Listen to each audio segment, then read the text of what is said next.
Please like this video. It will really help this story reach as many people as possible. Thank you so much for your support. I came home with a bag of groceries and heard her voice from the dining room. Low, quick, friendly. Not the voice she uses for a delivery mix-up. I set the bag down, keys on the counter, and she cut the call mid-laugh. Wrong number. Lauren tossed over her shoulder, light as air. Sounded right enough for a good time. I replied, putting milk in the fridge. Who was it? Telemarketer, she smirked. They're getting creative. If I'd guessed where it was headed, I would have gone straight to the garage, changed the locks on the schedule, and saved a few weeks of my life.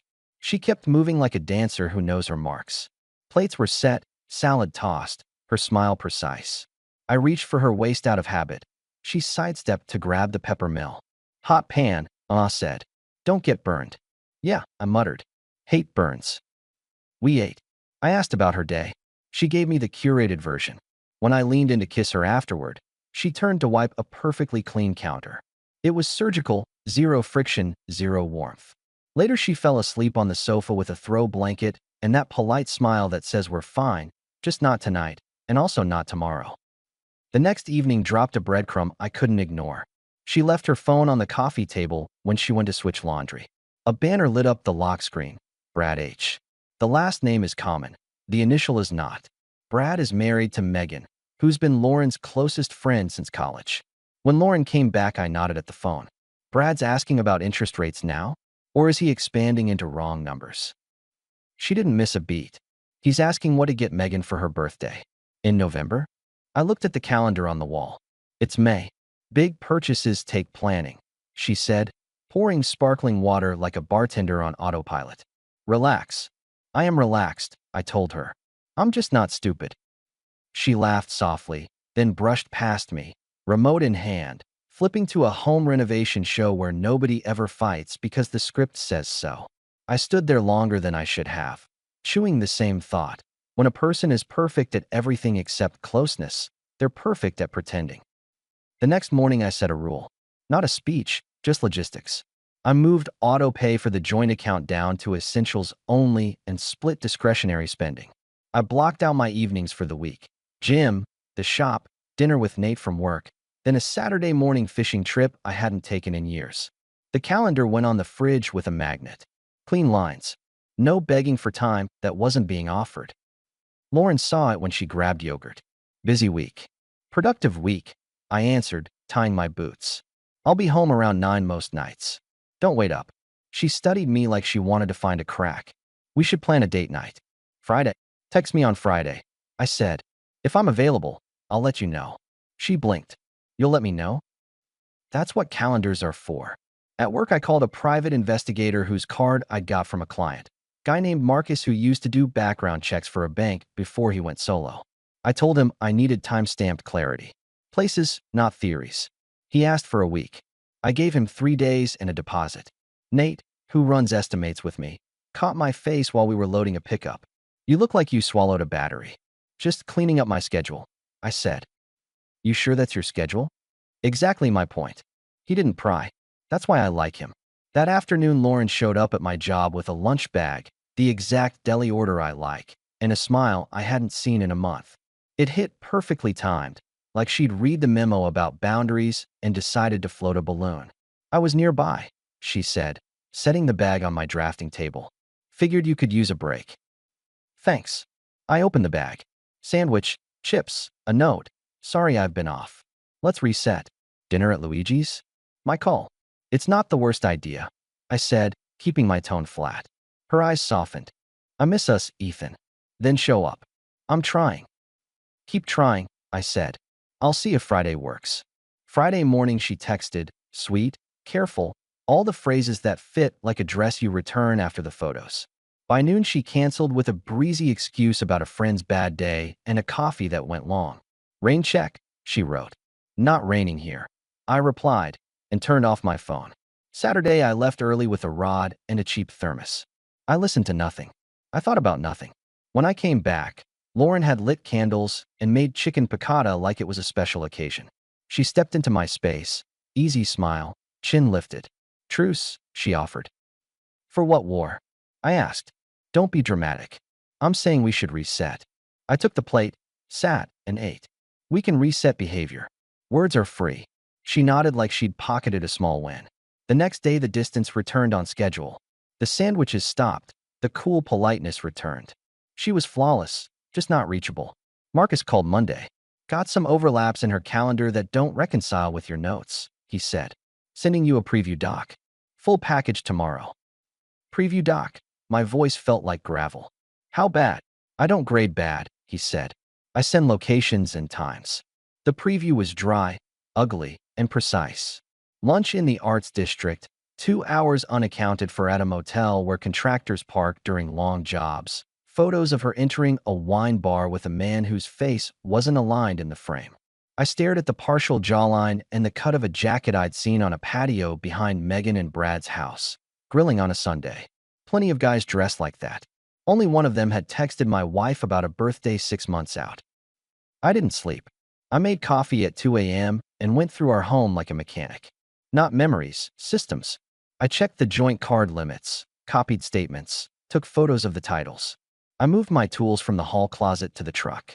I booked a meeting with a lawyer for first thing, because by sunrise, I didn't want a conversation, I wanted filings. The full report landed at 10:24 a.m. in a clean PDF with timestamps, captions, and a folder of images. Lauren and Brad exiting a motel through separate doors, 2 minutes apart, then walking to the same side of the parking lot. A booth at a midtown diner, his hand covering hers, both smiling like they were on vacation from their lives. A park bench with nobody around, her head on his shoulder, his mouth near her hair. Not a kiss, no need to debate terms, but intimate enough that the exact word didn't matter. I zoomed in, zoomed out, closed the laptop, and stared at the service bay wall. Nate came over with a parts list and stopped when he saw my face. Well, it's enough, I said. He looked like he wanted to say sorry, but knew I wouldn't take it. What's the move? Paperwork, I told him. And logistics. At noon, I signed what needed signing. On the way back, I moved the last of my personal documents to a safe deposit box. I called the insurance agent and adjusted coverage on the cars and the house to reflect new realities. I reduced access on the joint cards to the essentials, mortgage, utilities, and took back the secondary line on my truck. None of it was loud. It was just clean. I sent one text to Lauren. We need to talk tonight. She replied a half hour later, running to see a friend. Coffee. I'll be late. Tomorrow? I stared at that line until the screen darkened. Then I texted Megan. We're not close, just cordial. She answers fast. She has 2 kids and lives by her calendar. Is Lauren with you? I typed. Megan, no. Home making dinner. What? I sent her the photos. No commentary. No spin. The typing bubble blinked, stopped, blinked again. Then a single line. That's my husband. Yes. Megan, you sure this is today? Pics are from last week and this morning. I replied. I got the report today. Silence for a full minute. Then, I'm going to call him. Before you do, I wrote, and I felt cold typing it. I already filed today. I need you to know I'm done. Megan, I respect that. Another text hit from Lauren. Coffee's going well. I'll be home late. We can talk tomorrow, promise. I wrote back.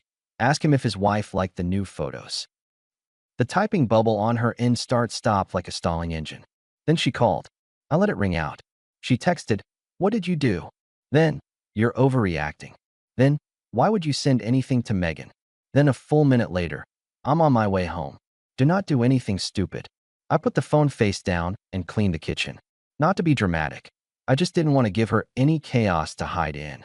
She came through the door 30 minutes later like a storm that forgot its thunder. Hair pulled back, no coat, face set to outrage. What is wrong with you? She started, bag hitting the counter. Why would you send those pictures to Megan? Do you know what you just did? I ended the confusion. I answered. You're welcome. It's not what it looks like. It's exactly what it looks like, I said, motioning to the table. Sit. I'm not a child, she snapped. Then sit like an adult. She dropped into a chair, fingers knitting into a fist, then smoothing out like she remembered she was supposed to be composed. You don't even know the context. I know the location, dates, and your smile when his hand covered yours in a diner booth.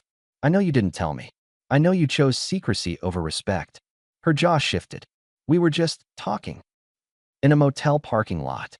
It wasn't like that. What was it like? She stared past me. Complicated. Complicated is what people say when the simple answer is unforgivable. I said. Don't bother with synonyms. You're being cruel.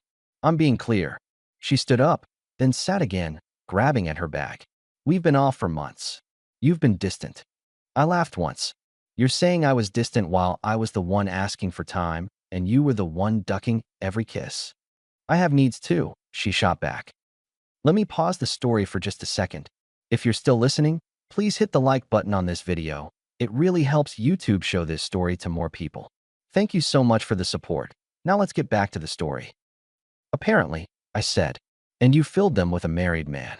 She flinched at the word married like it was an accusation of something else. Don't use that tone.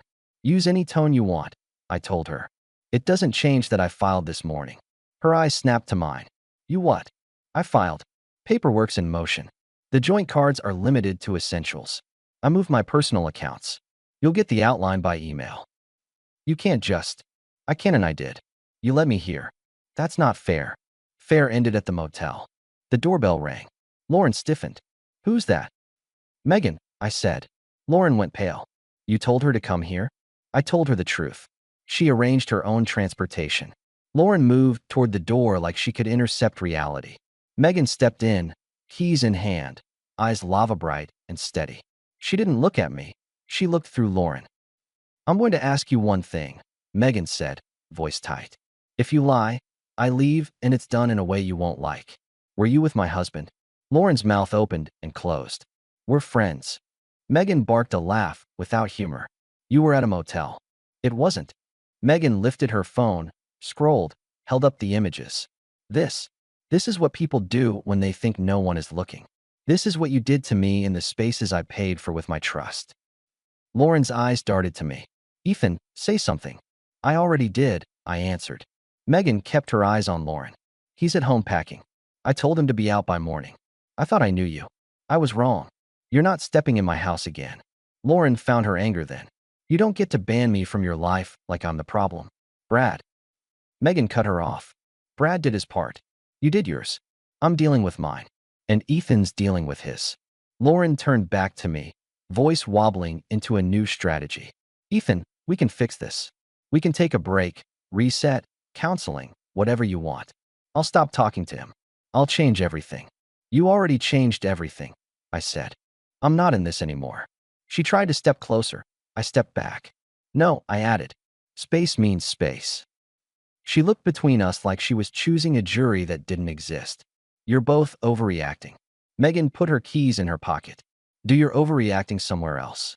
Lauren switched gears again, softer now, damn near pleading. Ethan, please. We can work through it. I brought you lunch the other day. I made dinner. I'm trying. I noticed, I said. Right before coffee dates that ran long. Right before wrong number calls. That was nothing. You keep saying that word. It's never been less convincing. She stood there, eyes shining not from sorrow but calculation, and I felt myself harden to it like concrete sets when you stop spraying it with water. She tried one more pivot. What do you want me to do? She asked. Tell me, and I'll do it. Pack a bag, I said. You're staying elsewhere tonight. This is my house too. It's our house, I corrected. That's why I'm not changing the locks. You're leaving tonight, and tomorrow we'll coordinate the split like adults. If you need a hotel, use your card. Essentials are covered, luxuries aren't. She stared at the floor, then at me. She saw the end in my posture and decided to fight the way people fight when they have no facts left. You're throwing away years, she said. You threw them first, I replied. Everybody makes mistakes. Not everybody does it for weeks and calls it coffee. I didn't do anything with him, she blurted, desperate. We just talked. Megan exhaled through her nose, sharp. Don't embarrass yourself. I nodded toward the bedroom. Pack. 30 minutes. She tried to outstare me. I didn't blink. Eventually, she moved down the hall, opening drawers loud enough to stage a soundtrack. Megan waited by the island, arms crossed, breathing measured. You okay? She asked, finally glancing my way. No, I said, and found the truth tasted clean. But I will be. Same, she said. While Lauren packed, Megan told me what happened when she'd called Brad. He stammered, tried the word complicated, then admitted to feelings, then pivoted to blame, then went quiet when she sent the photos. She told him she wanted him gone by morning. He asked where he should go. She told him adults figure out logistics without asking the person they betrayed to design the map. Good line, I said. It wasn't a line. It's a boundary. Even better. Lauren returned with a suitcase and a tote bag. Hair messy now, voice down to a husk.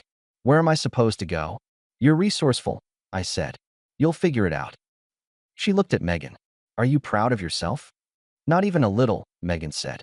I hate this, but I hate lies more. Lauren turned to me again, searching for a door that wasn't there. Can we talk tomorrow? You'll get a list, I said. No more talks. Only arrangements. Her lips trembled, then stilled. You're really done. I am. She dragged the suitcase to the door, paused. You're cruel. I'm decisive, I answered. You should try it. She left. Megan stayed. She didn't hug me or ask if I needed company. She sat at the table and talked through the next day's logistics with the clarity of someone who has already burned her hesitation. You'll get messages, she said. She'll try soft, then she'll try anger, then she'll try a big gesture. Same sequence Brad uses when he wants to buy back a mistake with theater. She already tried the soft and the anger, I said. Guess we're due for theater. It came at 9 the next morning. A string of messages from Lauren. Long paragraphs, memories, promises, then a photo of a handwritten letter on my workbench. She must have slipped in while I was at the shop, saying she'd do counseling twice a week. She'd change phones, emails, jobs, routines. I put it in a folder and replied once. Send your availability for inventorying the house. I'll have a third-party present. There was a pause. Then, please. I sent back. No. That evening Megan texted me a screenshot. Brad had left with a suitcase. She was meeting a locksmith and her brother was staying over for a few nights. I'm okay, she wrote. It's quiet. It will be for a while, I typed. Quiet's not bad. The following week was the kind of admin that kills romances without drama. Lists, valuations, calendar blocks. I met Lauren at a storage facility with a third-party coordinator. She arrived in a soft sweater and a voice that could sell peace treaties. We don't have to be enemies, she opened. We're not, I said. We're done. She tried to put a hand on my arm. I stepped back, then pointed at the clipboard. Start with the living room. She swallowed whatever speech she'd rehearsed and started sorting. We divided furniture, books, the art a client gifted us last Christmas. When she reached for the framed photo from our trip to the Keys, I shook my head. That can stay, she said. It goes with me, I answered. Not because it means anything now, because I paid for it, and I want the wall space. She looked at me, the way you look at a stranger in a doctor's waiting room. You really changed. No, I said. I finally matched my decisions to reality. After the session, Megan called. I sent you something, she said. It was a voicemail transcribed from Brad that could have been a manual for regret. He was sorry. He didn't know what he'd been thinking. He'd been lonely. He'd been stressed. He wanted to meet and explain. She deleted it and blocked his number. Clean, I said. It feels like ripping tape. Then it's working. 2 days later, Lauren tried chapter 2 of the playbook. Oversized gesture. She left tickets to a weekend trip I'd talked about once. Cabins by the river, a guided hike, dinner reservations. The envelope was slid under my office door with a sticky note. Let's fix this. I texted back. Give the tickets to your parents. Or Brad. I won't be there. No reply. Silence can be loud. I turned it down. The next time I saw her was the last time we were alone. We met at the bank to close out a secondary account. She wore plain clothes. No makeup, the costume of authenticity. We sat across from a young banker who looked like he'd rather be anywhere else. The man asked if we wanted to keep the account open for future joint expenses. We both said no at the same time. It was the only thing we synchronized in months. Outside, on the sidewalk, she stopped me. I'm moving to my parents' place for a while, she said. I need time to figure out work. Okay. You don't care at all. I care enough to stop pretending. She inhaled like she might cry. Then she didn't. I hope you meet someone and she does this to you, and... Don't finish that sentence, I said. That's not who you were, even if this is who you chose to be. She swallowed the words. Goodbye, Ethan. Goodbye, Lauren. I watched her walk to her car, not as a romance ending, just a chapter closing. I drove back to the shop, unlocked the bay, and went to work. Work always makes sense. Word gets around in every town. Not details, headlines. People stopped asking about double dates. A couple mutual friends sent neutral texts. One guy from our group chat made a joke, and I left it on read. Megan and I kept a polite distance with the occasional practical exchange. She needed a referral for a plumber. I had a good guy. I needed a recommendation for a bookkeeper. She sent me her old one. That was it. We didn't sit and rehash. We were each rewiring a house. We didn't need commentary. 2 months later, I signed a lease on a smaller place closer to work with a decent yard and a garage big enough to keep my tools. I bought a used pickup in better shape than my last. I joined a pickup basketball run at the community center on Wednesdays. A friend introduced me to Claire at a weekend barbecue. She's a project manager for a landscaping company, sharp and steady. We grabbed coffee a week later, then tacos the next. We keep it honest and slow. There are no calendars to chase. I go home at night and sleep because the space is quiet in the right way. As for Lauren, I hear things through the same grapevine everyone drinks from. She moved back to her parents' place 3 hours away. The job market wasn't friendly to gaps and explanations, and her old team didn't take her call. People don't close ranks around you when you gamble their trust. Nobody shunned her with torches, they just didn't chase her texts. That's what happens when the world stops pretending with you. Megan kept her house. People helped paint a bedroom for her brother to stay the summer. Then he moved out, and she turned it into an office. Brad tries to send emails every few weeks. She forwards them to a folder called Later and never opens it. We ran into each other once at the hardware store. She smiled, a clean smile, not the brittle kind. "You look good," she said. "Same," I told her. "You holding up?" "I'm not holding," she said. "I'm moving." "Good." Before she walked off, she glanced at the paint samples in my hand. "You're going to hate that shade." I chuckled. Never did trust my taste. "Go 2 tones warmer," she said, and left. I took her advice. She was right. People love asking for a grand lesson after a story like this. There isn't one. There's a simple line: respect is oxygen. When someone withholds it while smiling for photos, you don't negotiate weekends. You walk out of the building and breathe. All I did was stop arguing with the facts. I didn't smash anything. I didn't write speeches on social media. I signed forms, moved resources, and said no until the sentence ended. The last time Lauren texted, it was a one-liner. "Do you ever think we gave up too fast?" I looked at the message for a minute. Then I wrote back. "We didn't give up. We told the truth. It just didn't match." That was my last word. Clean, final. She didn't reply. People imagine the finish should come with fireworks. It didn't. It came with a key on a counter and a suitcase rolling down a hall. It came with a banker asking if we wanted to keep a joint account and both of us saying no. It came with me standing in my new garage on a Sunday, checking the oil in my truck, a game on the radio, and the sense that I was exactly where I said I'd be. Lauren wanted a life that paid in shortcuts. She can have it, wherever she's staying now. My door's closed. My calendar is full of things that fill me back. And when I lock up at night, I don't hope anyone texts. I don't wait for calls that end in acting. I flip off the lights, nod at the quiet, and go to bed knowing I kept one promise that mattered. I didn't sell my self-respect for a seat at the wrong table. That's not cruelty. That's maintenance. The last thing I said to her, standing in our old kitchen as she reached for a fix that didn't exist, is the line I'll keep. "You made your choice. I'm making mine. Pack a bag."